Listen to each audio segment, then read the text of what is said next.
So I started studying accountancy at Massey and developed a passion for economics, which is why I joined the Progressive Party. I'll move on to the party, what I want to share about the Progressive Party now, because that's why I'm standing. I don't want any candidate votes. So what I'm seeking is a party vote for Jim Anderton's Progressive Party. Jim Anderton has done a lot to help towards the boom that we've just had. We've had a very prolonged boom, and any recessionary effects we feel will probably feel more because of that. Many of you would have been in business for more than one election, and you would know that some of this recession that we're seeing at the moment will be because there's an impending election, and people will not know what's ahead of them. If we stick with the plan that is working, it has been working up until now, even though we've got exterior uncertainty through the global recession, we can have an internal structure that can cope, just as the system that we have has made us a lot stronger than many countries. Thank you. I'd like to have this opportunity to come and speak to you today. I do think it is important that you actually get to see us candidates in action, and that you come along and talk to us face to face about the issues that matter to you the most. So thanks very much for coming along. No doubt that your questions will give me an opportunity to cover off why I think you should party vote Labour. So if you don't mind, I'd like to take these moments just to talk about perhaps why you should electorate vote Ian Lees-Galloway. I've lived in Palmerston North for nearly 11 years, and for the last 5, I've been involved in representation and advocacy in roles that have required me to engage actively in the political process, lobbying for political change. I've appeared before more select committees than I care to remember, not just being the one doing the talking, but increasingly in my current role with the nurses organisation, supporting and preparing people to take their own issues to the politicians and represent themselves in front of them.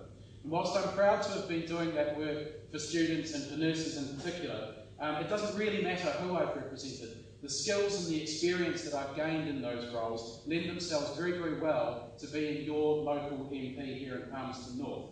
And I've actually had that opportunity this year, as I've been available for people to approach. I've actually sort of been given the opportunity to undertake that work already this year, and it's been a real pleasure. It's clear to me that sustainability, both economic and environmental, is the #1 challenge that's facing us right now.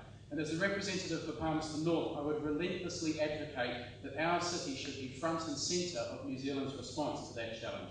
The concentration of agri-food research scientists that we have, both in the private sector and the public sector here in Palmerston North, puts us, and here's the term I've heard a few times already this morning, at the leading edge of research and development into sustainable agricultural practices. The opportunities are immense, but we do need a government that is committed to incentivising private sector investment into R&D. The R&D tax credits in the Fast Forward Fund are designed to do just this, and it's hardly surprising that without such things in place, that we've fallen way behind the OECD average. Great city, great future. I've enjoyed getting to know you this year, and I would be honoured to be given the opportunity to represent you and maintain my relationship with you for many years to come. Thank you. The government's books get opened today for the latest fiscal update. They will show that we will be borrowing heavily in upcoming years, but will underestimate the size of that borrowing because the effects of the financial crisis are yet to be realised. But the last thing we should be doing now is borrowing for tax cuts that we can't afford. Borrowing further should only be done for sustainable infrastructure, not for tax cuts. Our country has to set its sights on a green economy to respond to both the financial crisis and the ecological crisis. We know that the price of petrol will rise, so now is not the time to be embarking on a reckless spending spree on new motorway projects that there will be no need for. Now is the time for green thinking, for spending the money that is planned for motorways on large-scale investment in more public transport like buses and trains so that people can get around when petrol becomes more expensive. We need to invest in insulating new homes and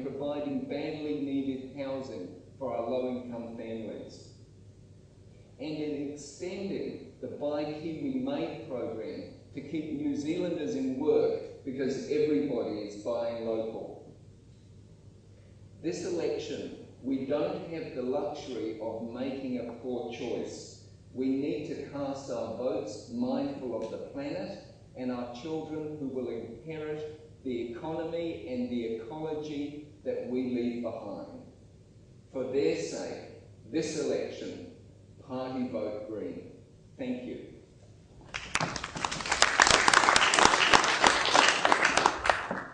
For a united future, and again, thank you for the opportunity to talk to you today. I'm specifically looking for your party vote, and I want to make a strong point that although we might have had 9 good years with the economy, there has not been enough focus on the wealth-creating sector of the community. My background is as a chartered accountant. I spent 7 years lecturing at Massey. I was chairman of KPMG's National Tax Practice. And then I left and started my own company, providing training for accountants and lawyers. And probably our greatest triumph was getting a $7 million contract from the Australian government to help them introduce GST. That was a struggle. We had difficulties getting into Australia, we had difficulties with funding, we had absolutely no support and assistance. I feel that Labor has neglected that business community. We talk coming into this election about making sure there's enough money for health, education and welfare.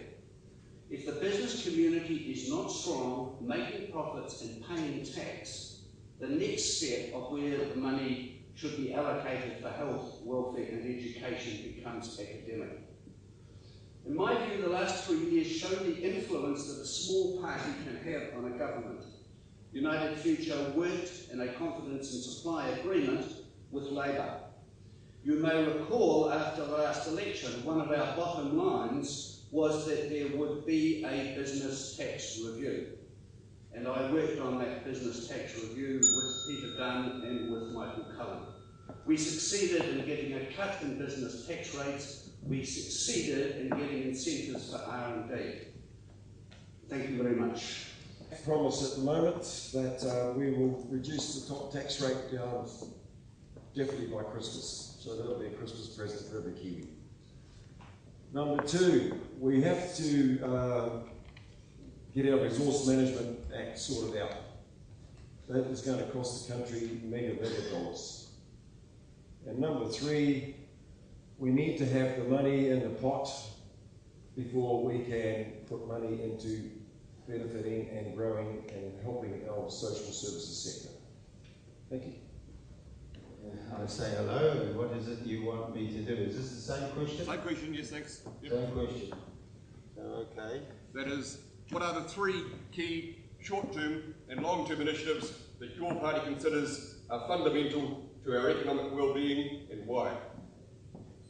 Well, of course, some of this has already been touched on with some of the others, and that is the making sure that the funds that we have got coming into New Zealand by I think they call it the Cullen Fund,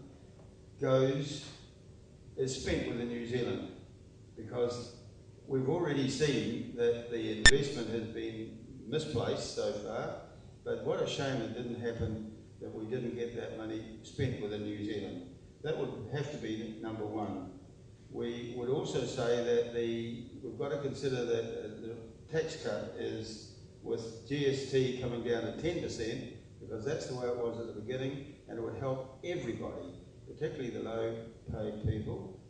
And the other thing that we feel is so essential is rewriting the Reserve Bank Act interest rates for the sake of export. Export has got to be seen as our key issue. Thank you very much. One, to get an extra member into Parliament so that we can work harder on making sure that those